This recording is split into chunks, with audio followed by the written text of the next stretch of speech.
right, so now we are about to begin the Prim Stitch Along Farmer Block Hoop 4. And before we begin, I just want to make sure that we have all of the things that we need. So I always like to do just a check of my space and just on my machine and everything else. So a couple things to check on is, do you have your instructions for the Farmer Hoop 4? Note that this week we actually have 3 pages. So it's 23, 24, and 25. So there are 3 pages this week, this block for the Prim Quilt Farmer Hoop 4. I also have my fabrics that are already pre-cut for the size that I'm stitching. So I did check, and I'm making the wall quilt 6x10 stitchable area, but just double check which size you're making, 8x12 or 9x14. Make sure that you have your fabrics that are cut there. And I also went through my pattern already and pulled out the threads in the order that they are. And this allows me to just really enjoy the whole process and really just pick the next thread that's coming up without having to search. So I already have my thread 5 is in my machine, and then I have 14, 10, 19, 1, and so on. So that's just one way that I like to get organized here. I also have my pressing pad near. I have my Cute Cuts Trim It ruler here. I have a couple of the tools that I would like to use beside me, and then I have my hoop and my stabilizer and my fused fabric backing. And I'm going to just do one more thing to check before we begin, and that's to make sure that on my screen is the correct block, the farmer block. It is fitting in the hoop. It's the 6x10 size, and we are ready to go. Let's have some fun today. So the first thing we're going to do is just check your sizes and all of those things, and we're going to go right on to that hooping step. So I'm going to move this out of the way so we can have lots of space and just review how we are hooping this together. We are hooping the stabilizer first, which is the heavy weight tearaway. I just want to remind you, if you are not sure what stabilizer to use or what this icon means, we do have a chart over at the Riley Blake Designs website that you can head over to, and it gives you suggestions on ones that we are using in the process here. All right, so I'm going to place it right on top, and then I have my one layer of fused stabilizer, this PP, with my background fabric, and put that on top as well. Get it nice and straight, and I'm going to put the inside hoop inside, the inner hoop the top side, and I'm just going to make sure it stays nice and straight, but I don't want to pull anything too tight, and push it in so it's nice and flat down. It's really good to do this on a flat surface, and then I'm just going to tighten up my hoop. Perfect. It's ready to go. Next one is step 1, placement stitch. Again, note that there is no thread colors allocated all the way until step 7. So it is completely up to you how you want to do this for colors.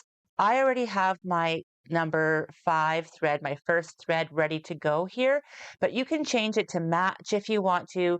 There is enough coverage on all the cover stitches, so you shouldn't see especially a light yellow on there, but that is completely your choice. There is no requirement for these thread colors on the top.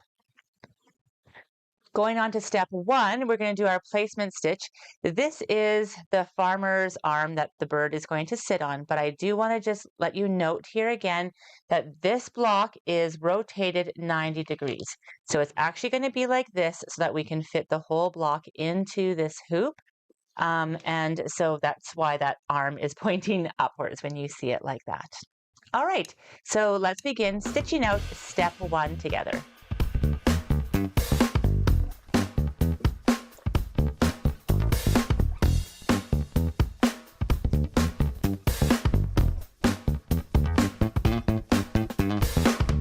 All right, you can see the little arm sticking out there and the little position. So we are going to take our next step 2, which is a tack down stitch, place the fabric right side up, and we are using fabric RR. So taking fabric RR, we're going to place it on top. Again, it's really important that you have enough space around that piece that you have enough to hold. And 1/2 inch is a great marker. So here I'm going to just check that's a 1/2 inch. I'm just going to check that's a little bit short, so I'm going to slide it down a bit. That's quite a bit on the top and not enough at the bottom. So I'm just going to center it. Because this fabric has a little bit of direction in it, it's a small piece, I just want to make sure that it's lined up with my piece for fussy cutting. So I'm just going to do that as well. You can washi tape this down if you like to, or you can just press it on there nice and flat and it should stay. I'm going to stitch out number 2 with the same thread color because it says doesn't matter which thread you're using here. And we're going to see what happens down with this tack down stitch with 2 rows of stitches.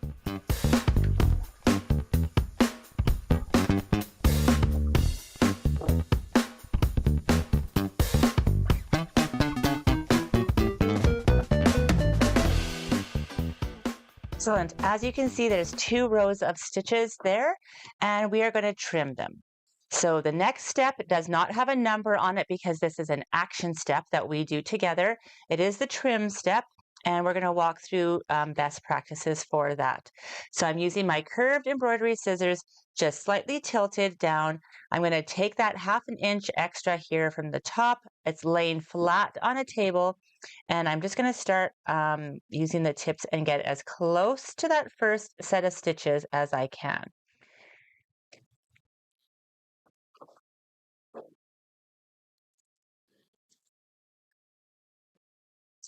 All right, so it should look like this, that first piece after your trim step.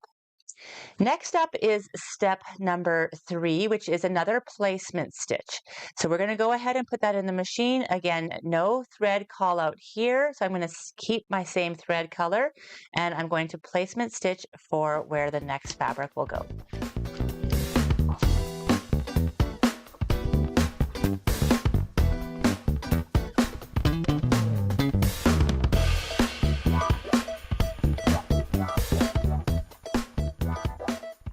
Okay, so we have a little box here, and this is the Birdhouse. And here we are going to use step 4, tells us to use HH. So the HH square and place it right side up, and this is going to be your tack down. So again, I just want to make sure that I have enough room on all the sides so that I'll be able to grab a hold and do really nice trimming when it's time. Place it down, make sure it's nice and straight, and putting it back in the machine for that step number 4, no thread requirement.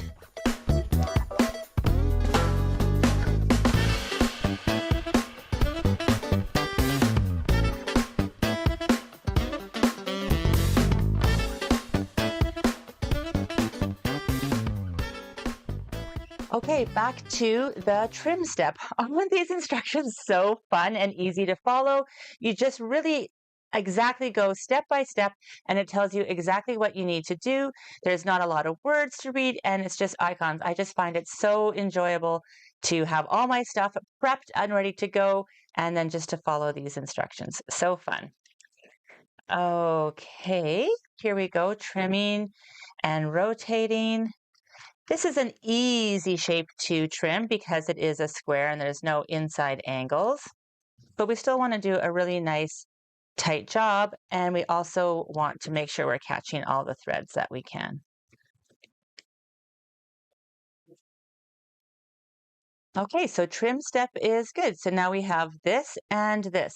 So you might be wondering on this image on the trim step, why isn't it showing the whole sleeve? It is because when we just focus on one part of the block, we actually do a zoom in so you can really see what's happening. If you were looking at that from the whole block in this small square, maybe it would be hard to see and what exactly you're working on or what the focus is. So the image that you see here is really just focused in and zoomed in on that part of the block.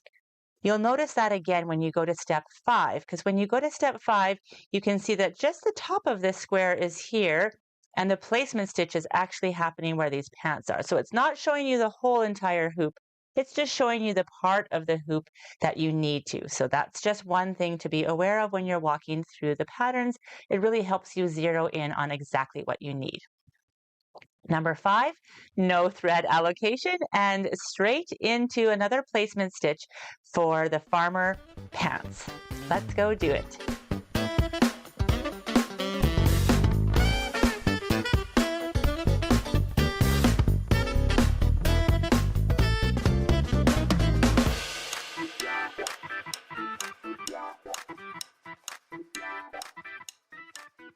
And we have one more placement or tack down to do here.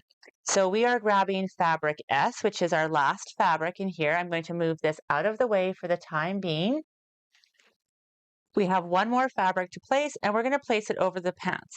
So I'm going to make sure that I place it the correct way so that I do have enough room on all the sides to cover the pants. And because this piece has a little bit of direction in it, I just want to make sure that the little dashes are lining up and the X's are lining up well with the edge of the pants. You don't have to worry about those things, but I just like those little extra details and tips and tricks. So I just thought I would share where they are appropriate in this pattern. All right, let's stitch out number 6 again. You can see that picture is zoomed in and there's no need for a thread change here.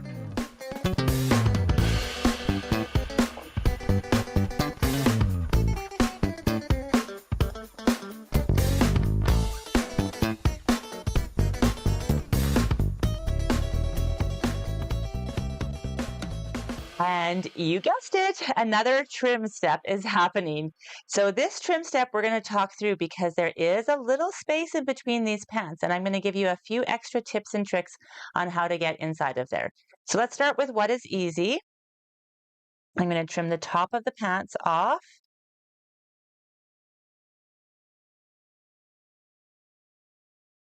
And then I'm going to trim the sides.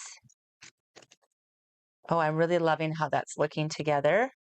Now, instead of going across and then trying to go in, just come over and do the first leg.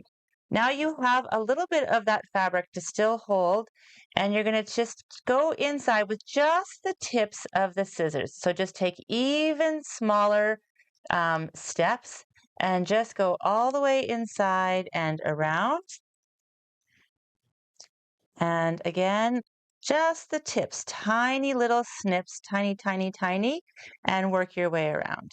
And if you found that you kind of missed a few, you can just sort of go ahead and trim off, like lay them flat on with a little bit of the curve up and just go ahead and trim off any extra threads that are just hanging out there. Good. Excellent. And we'll continue on. I'm just checking all my spaces here. Wonderful. All right, so it should look like this now going into step 7. We are heading into step 7, and we already have the thread, or I do already have that number 5 thread in there.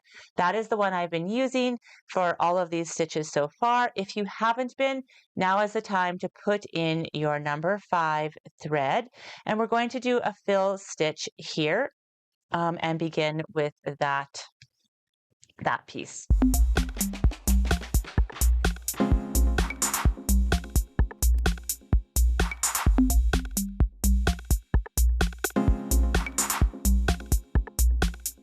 Moving on, we are just moving to a couple of color changes in a row. So we're going to move on to step 8, which is my next thread. I have line in the lineup here.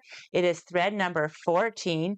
This one is considered a fill stitch, but you're going to see that it's not a really heavy, dense stitch that is on the bird's body. Instead, it gives kind of a nice, light, feathery look to the bird. And this keeps your design nice and pliable and soft, and also makes it quick and easy to stitch out. So go ahead and take your number 14 thread, make sure you're on step 8 on your machine, and let's stitch out this bird body.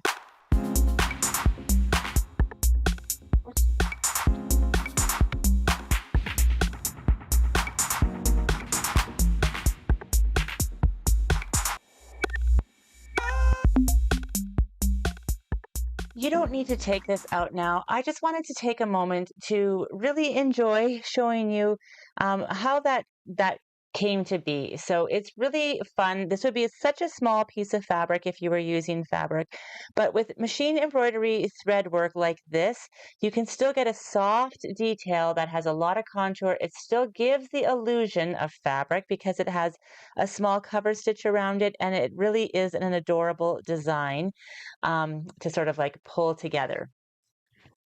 Again, it's being inserted in the hoop this way of the 90-degree turn. Next up is step 9. So we are going to a lighter version of that same teal family, which is thread number 10.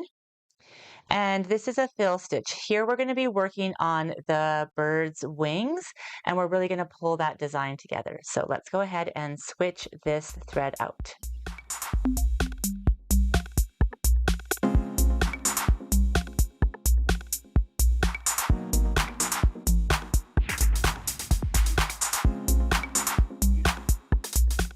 Ooh, isn't that a fun design? All right, moving on. We don't need to remove the hoop from the machine. Right now, we're just going to another cover stitch, which this cover stitch is actually acting as the hands and the feet of the farmer, but it's going to cover up the fabrics on either the cuffs and on the pant legs. So this cover stitch is with thread number 19, and let's change this thread color and see what happens on the machine. It's so exciting to see what appears in front of us.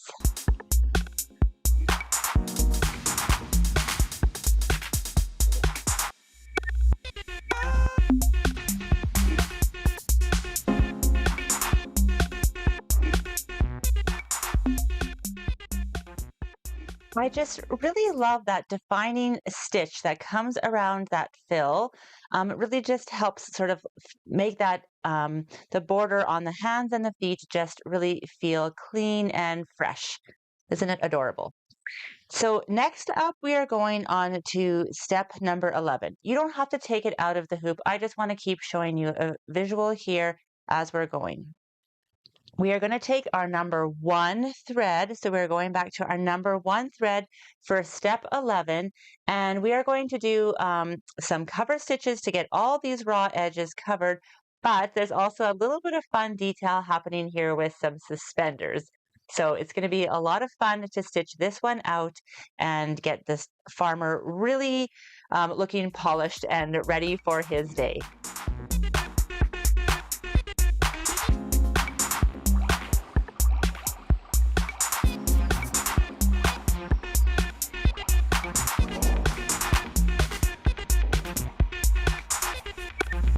All right, completely darling, isn't it? Oh my goodness, so much fun.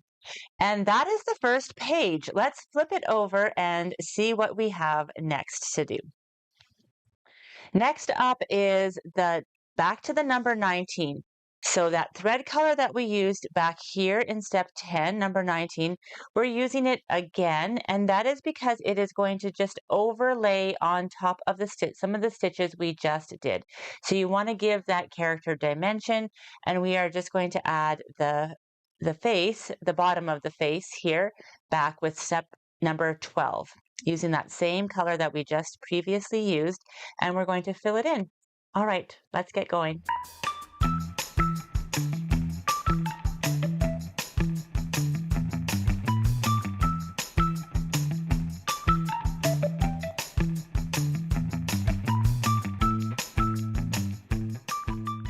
Okay, we're moving back to a color we used previously already. So this was the color we used back in step 7. It is step 13, but we are going back to color 5. This is the straw hat, and it is a fill stitch. I do want to let you know that it's always a good idea when you are working through your pattern, or even before you begin, if you have a setting on your machine that is combining the same colors, you won't have 25 steps. So you want to make sure when you start this that you just check how many steps that you have and make sure that you do have the right amount of steps. Otherwise, there could be a setting on some machines that are combining the same color. And the reason why we don't combine these two colors is because into one step is because because we want one to be behind and then another one to be layered over on top. So now we are moving on to step 13, and we're going to put the hat, the straw hat, on the farmer.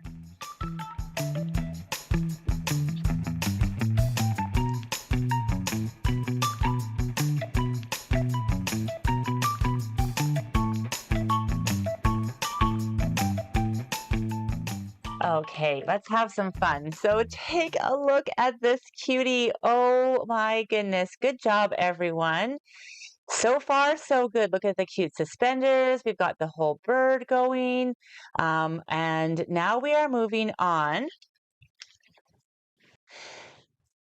to step 14. So we are actually going to be doing, if you think of it like drawing, we're actually going to be drawing with thread here. There is no applique. We're actually going to be drawing Lori's art right beneath this birdhouse here. So we're going to start with this green thread, which is thread number 8, and we are going to stitch this out and see what designs are coming together. This is half the fun, isn't it?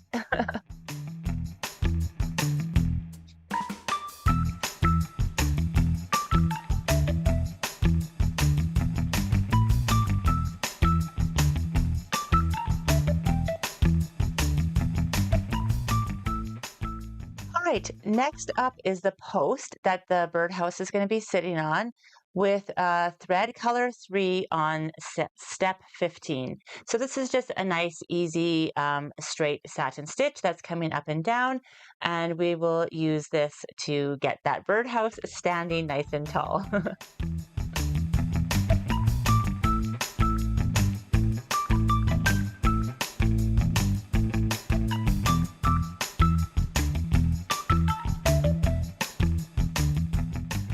No need to take the hoop out. We are moving right along. We are just moving on to step 16.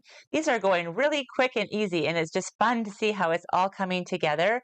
We are switching to thread 6 to go around the birdhouse there and fill in all of the corners and cover up all of that raw edge.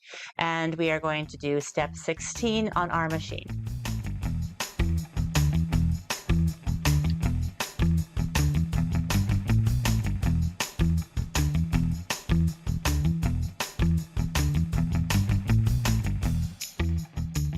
Wow, I just really love how that cover stitch has like kind of a rope feel to it. Isn't it just beautiful? Moving on to step 17, I want to talk about this for a few minutes with you here. So here we are moving on to color 12, which is a really dark thread. And the amount of stabilizer we have in here, as well as the back, is more than sufficient to handle a white bobbin thread. But if you are finding that you're having any little bit of white bobbin thread peeking through, there's a couple of things to tips and tricks to think about. So is your top tension good? Is your bobbin tension good? Those are the first things to check.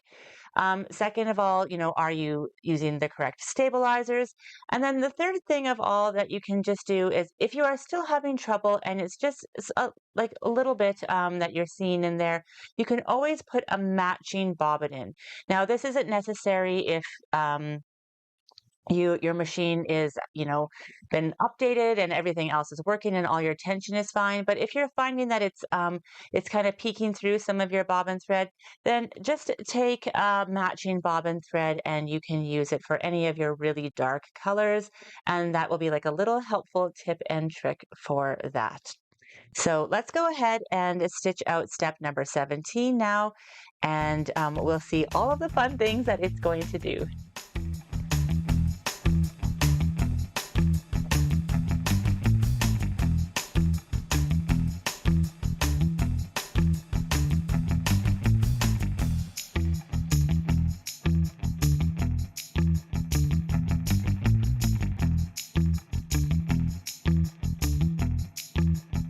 If you switched your bobbin thread to a matching color in step 17, before you start stitching step 18, you'll want to switch it back to your original regular white bobbin thread. Well, that did a lot, didn't it? Oh my goodness. I wanted to take a moment here and just explain a few things. So I have my jump stitches, the trim of the jump stitches turned off, just so that if anybody's machine is not capable of it, I can show you where and when to do it. But I just wanted to take a moment and really appreciate this birdhouse. Really appreciate how this cover stitch is looking on here. Really the ombre, like the light hitting it, how the fill is, it's so soft.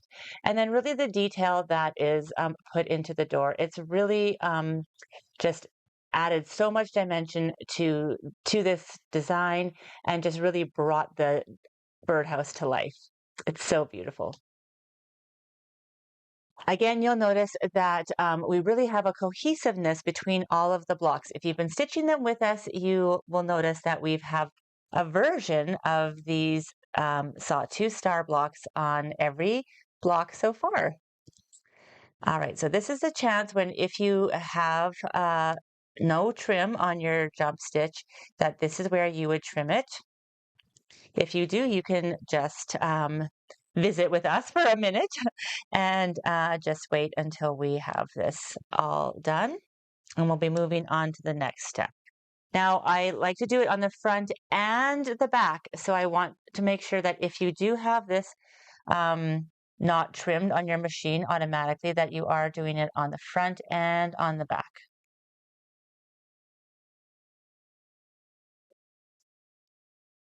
All right, it's looking really great so far. It's really coming together. It's so, so exciting.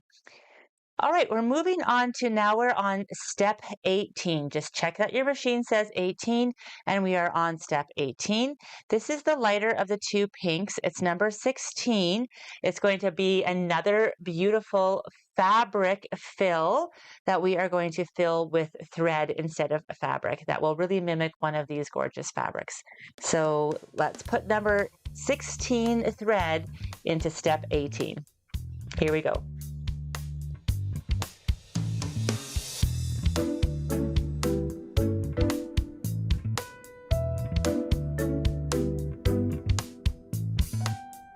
Okay, moving right along to step 19 with the darker pink that's going to anchor those flowers down. We're going to do a fill stitch with step 19 in thread color 17.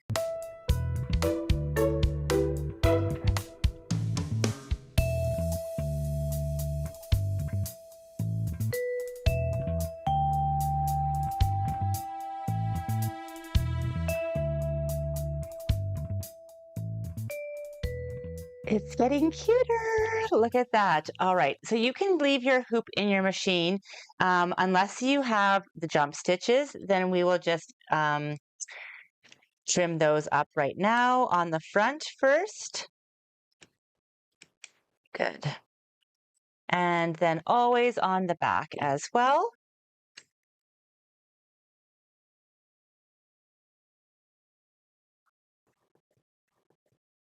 Okay, now we're moving on to the second last row on page 24.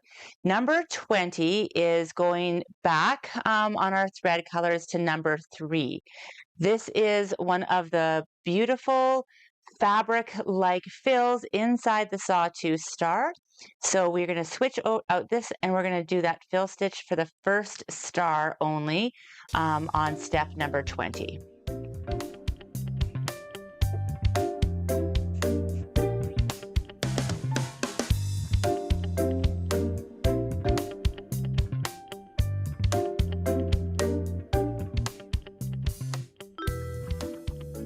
I wanted to take this hoop out one more time here to show you before we do step 21.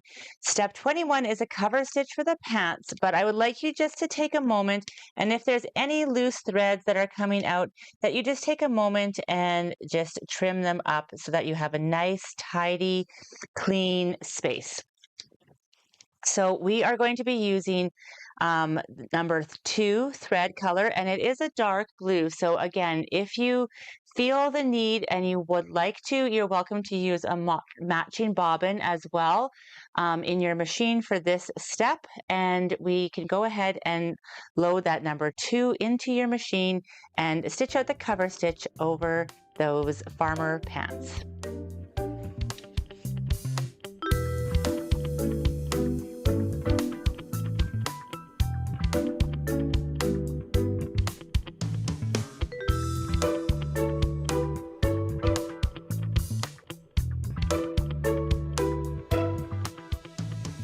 Now we are on to step 22. This is the second of the sawtooth stars, and it is filled with a new different brown, number 15. And this is a fill stitch again. It is up to you if you want to keep the dark bobbin, if you switched bobbins with this one. Otherwise, you can move back to your regular bobbin for these rest of the light stitches.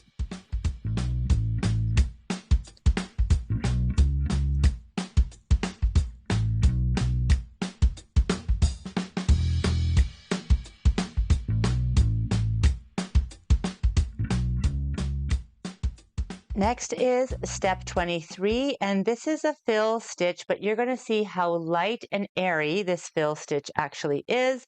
And this is for the leaves on the two flowers. And this is thread number 7 on step 23. We're getting close, step 23.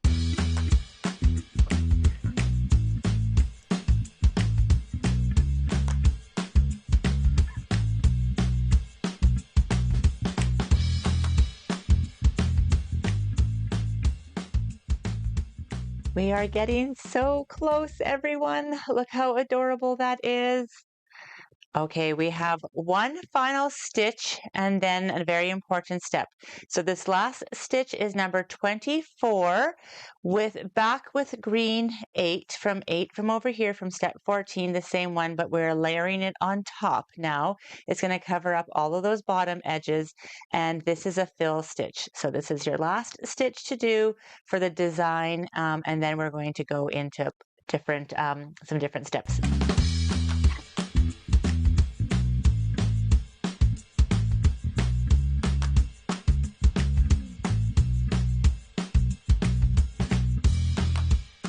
Did you see the surprise pattern that we were stitching out inside here? It's just subtle, but it is adorable. I hope that you love it. It is taken right directly from Lori Holt's fabrics and put into thread. Super exciting. All right, friends, we are on our last step, step 25. This is the crosshairs. Do not skip this step. This is a really important step. You can choose any color that you want of thread. I'm going to leave the same color in the top, and you can even have a different color or the same color, the white at the bottom if you want, or you can put a darker thread at the back as well. What this does is it's just going to do a gentle basting stitch in a crosshair pattern, and it's going to make it so easy and exact and precise when we go ahead and trim it. So let's get started and stitch out this final step, the crosshair.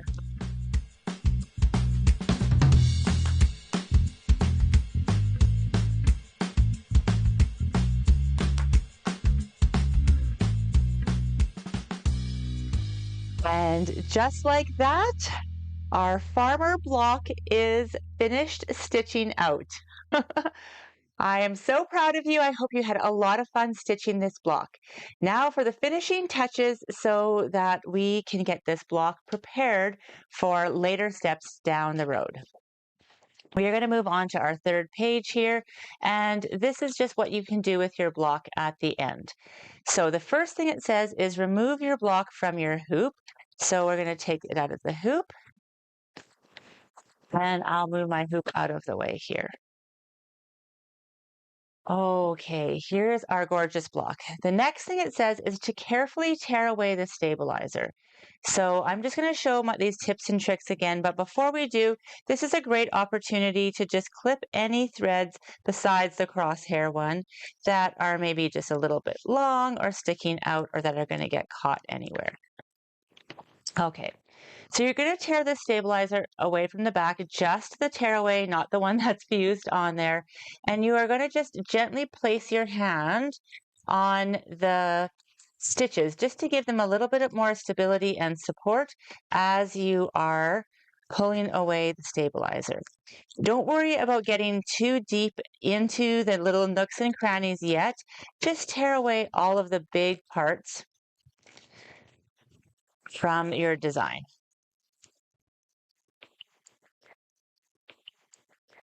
Now we have a few spaces in the middle that have some tearaway left.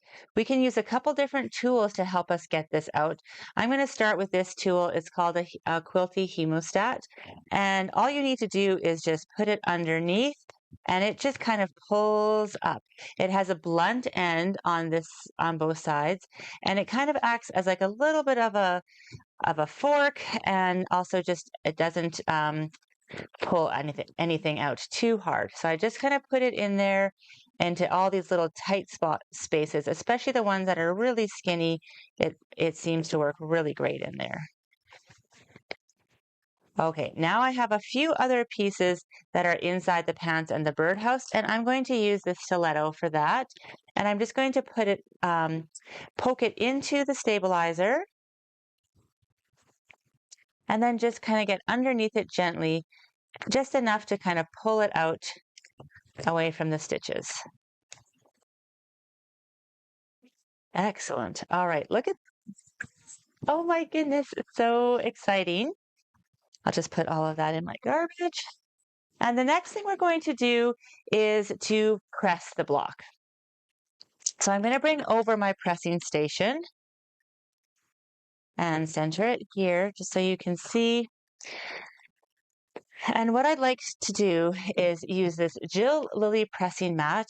You can keep it double folded or you can use it single folded. It's so plush and soft. And it's really great for protecting all of those delicate stitches that you just, especially all of these little details and all of these embossed stitches. We want to keep them nice and plump, but still press all of our fabric.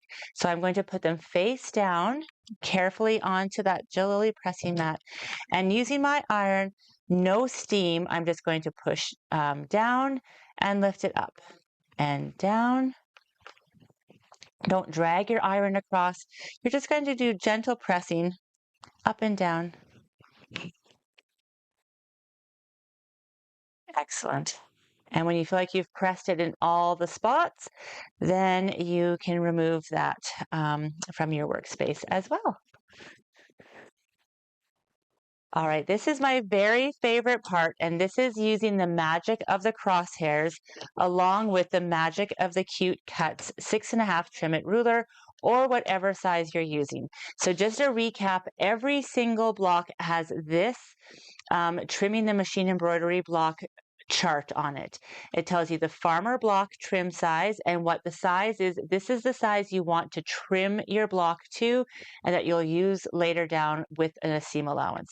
This ruler already shows you the 1/4 inch seam allowance blued out here so you can make sure that your design isn't ever stuck inside the seam. Using the crosshair directly on the trim it ruler, we've coordinated that exactly with the crosshair on the machine embroidery block that you just made. I'm going to line that up. And now just take a look. I'm going to go all the way around the design and make sure that no pieces are going to be caught in a seam allowance, that there's enough edges around everything. And there is. Check twice before you cut. And now I'm going to just trim 2 sides.